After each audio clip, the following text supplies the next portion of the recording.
Hello, hello, hello. Welcome back to Jen's Books. I hope you're doing really well.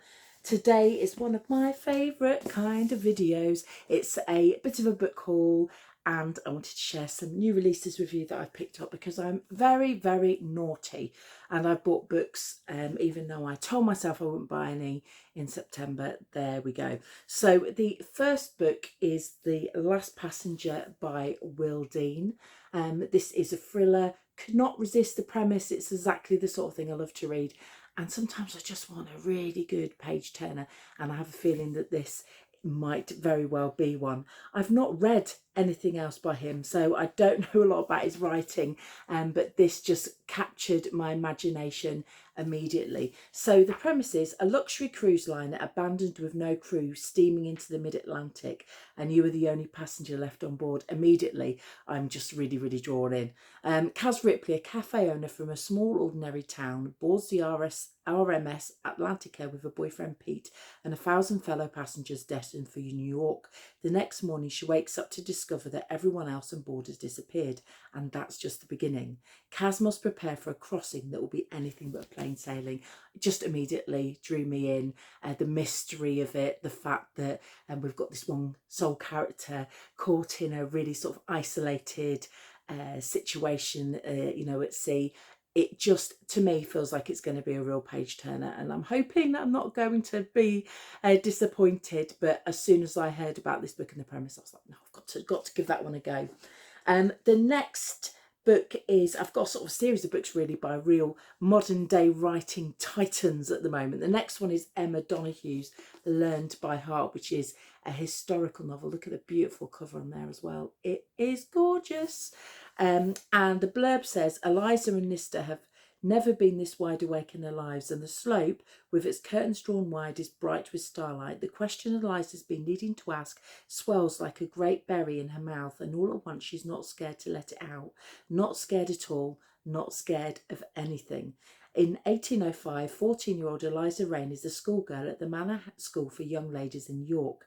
The daughter of an Indian mother and a British father, Eliza was banished from Madras to this unfamiliar country at the age of 6. At the Manor School, she keeps her head down and follows all the rules until the arrival of a charismatic and fearless new student, Anne Lister. And Anne Lister might be a historical character that you already know a bit about. The two outsiders are thrown together, and soon Eliza's life is turned upside down by this remarkable young woman. Learned by Heart, Emma Donohue's mesmerising new novel tells a heartbreaking true story of two women whose unlikely relationship will change them forever. So it's a sort of historical romance. I love Emma Donohue. I love his particularly historical stuff. I love The Pull of the Stars, which is about the Spanish flu outbreak. Really, really love that. And also Room, which is probably one of her most well-known books, but she's got a huge back catalogue to explore. I've not loved all of her books, but some of them have just absolutely shone, so I'm really, really looking forward to reading this one. The next book is one that arrived today, and one of the reasons I'm filming the video because I'm just so excited about it, which is Claire Keegan's So Late in the Day. When I knew Claire Keegan was bringing out something else, I was like, here, take my money, send it to me. I absolutely love Small Things Like These, which was shortlisted for the book of last year. I loved Foster. That is an amazing book. All her books are really short as well. And I love her short stories. She's just a master at the short form. And this is really tiny. It's only about 50 pages long. It's more of a long short story than anything else. But I had to purchase. And also, it's also signed, which is really quite lovely. After an uneventful Friday at the Dublin office, Cathal faces into the long weekend and takes the bus home. There his mind agitates over a woman named Sabine with whom he could have spent his life had he acted differently. All evening, with only the television, a bottle of champagne for company, thoughts of this woman and others intrude, and the true significance of this particular date is revealed. From one of the finest writers working today, totally agree. Keegan's new story asks if a lack of generosity might ruin what could be between men and women. So it doesn't feel like in length you're getting a lot of bang for your buck with this one, but I'm really, really couldn't wait to read it. So I'll let you know my thoughts on that once I've got through it, probably quite soon. The next book is by Anne Patchett and it's Tom Lake. This is a book that I picked up off the strength of The Dutch House, which I absolutely loved. Also Bel Canto, Commonwealth. Anne Patchett's another fabulous novelist with a huge range of books that you can explore if you find one that you really, really enjoy. And again, look at it's a signed edition. So the blurb says, this is a story about Peter Duke, who went on to be a famous actor. This is a story about falling in love with Peter Duke, who wasn't famous at all. It's about falling so wildly in love with him, the way that one will at 24, that it felt like jumping off a roof at midnight. There was no way to foresee the mess it would come to in the end. It's spring and Laura's 3 grown daughters have returned to the family orchard. While picking cherries, they beg their mother to tell them the one story they've always longed to hear, of the film star with whom she shared a stage and a romance years before. Anne Patchett's really good at creating really vivid, three-dimensional characters and sort of writing and exploring their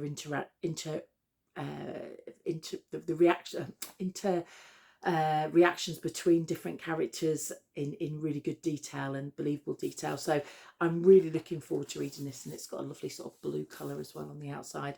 But yeah, fabulous writer. I love The Dutch House and Bel Canto, and definitely recommend those as two to start with if you've not read any of her work before. Another fabulous writer, and a first collection like couple of decades, Kate Atkinson, another gorgeous cover as well. Look at that, that's a beauty. This is Normal Rules Don't Apply, and it's a collection of short stories by the author that brought us Life After Life, which I really, really love. Shrines of Gaiety, Nights, I can't remember the name of the night. I won't say Nights at the Museum, but that's a film behind the scenes of the museum, not Nights at the Museum. That's something completely different. So she's written all sorts of fabulous work in the past. So I was really excited to get hold of this. It says, the first short story collection from Kate Atkinson in 20 years, Normal Rules Don't Apply, is a dazzling array of 11 interconnected tales from the best-selling author of Shrines of Gaiety and Life After Life. I love it when you have a collection of short stories, but they're all kind of in the same universe and they're all connected. So I'm really looking forward to seeing what Kate Atkinson does with this one. And look at this fabulous cover as well on the inside. It's gorgeous. It says, in this first full collection, we, since Not the End of the World, we meet a queen who makes a bargain she cannot keep, a secretary who watches over the life she's just left, and a man whose luck changes when a horse speaks to him.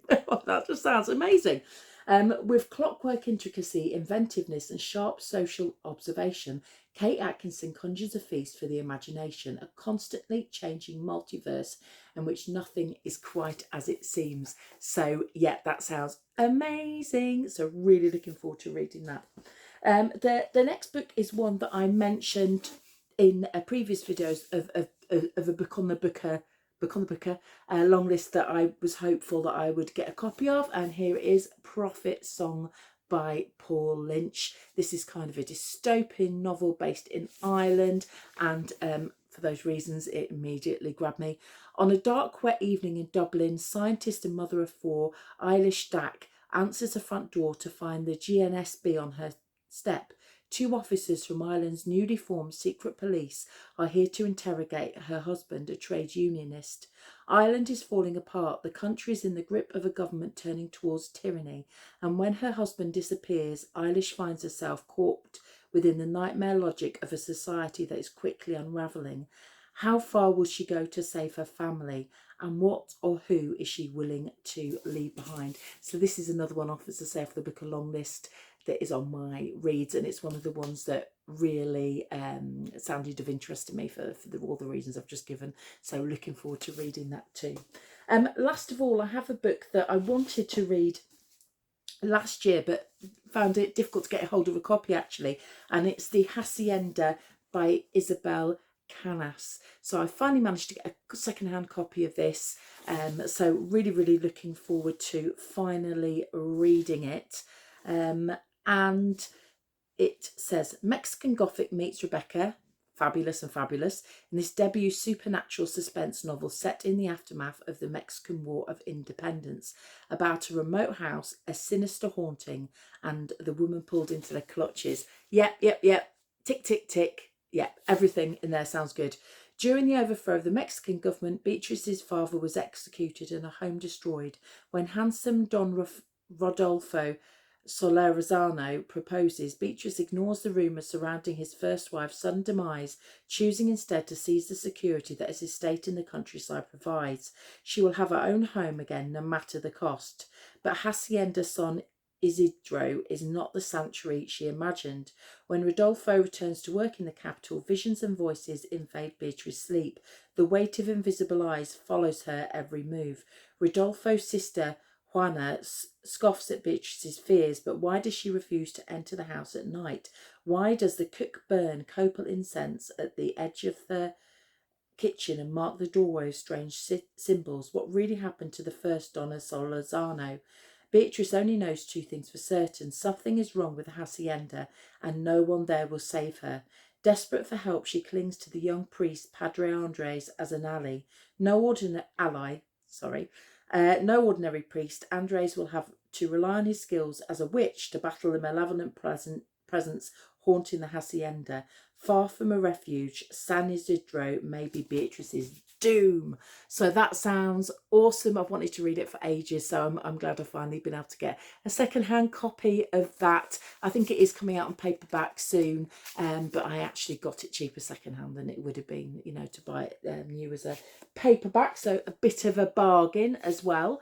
And last of all, I have a collection of poetry by Simon Armitage, another second-hand one, Book of Matches, bit battered. I've got this to help me with my research. I'm looking at the way the north of England is represented in literature, and I'm hoping that this is going to be helpful.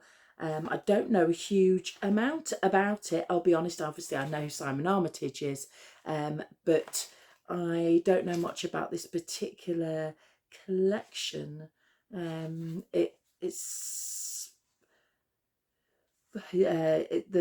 The blurbs say a firework display of technique, versatility and passion.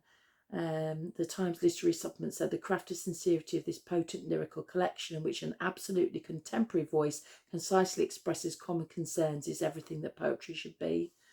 So yeah, that's as much as I know, but I do like Simon Armitage's poetry, so I'm looking forward to reading this and hopeful that it will be really helpful in my studies as well. So that's my September splurge of books. I'd love to know what your thoughts are, whether there are any of those books that you're wanting to read as well, whether you've read any of them, what your thoughts are.